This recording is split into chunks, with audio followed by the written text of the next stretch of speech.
To know what it is. The Matrix is everywhere. It is all around us. Even now, in this very room, you can see it when you look out your window or when you turn on your television. You can feel it when you go to work, when you go to church, when you pay your taxes.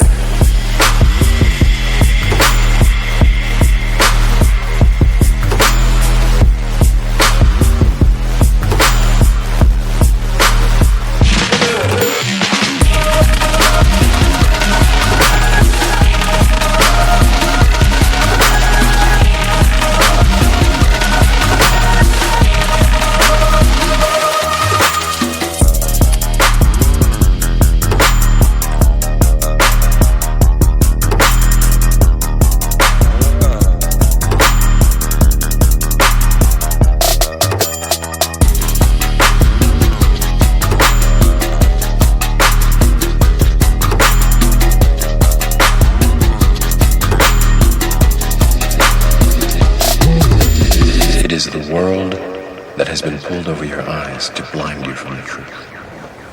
What truth? That you are a slave.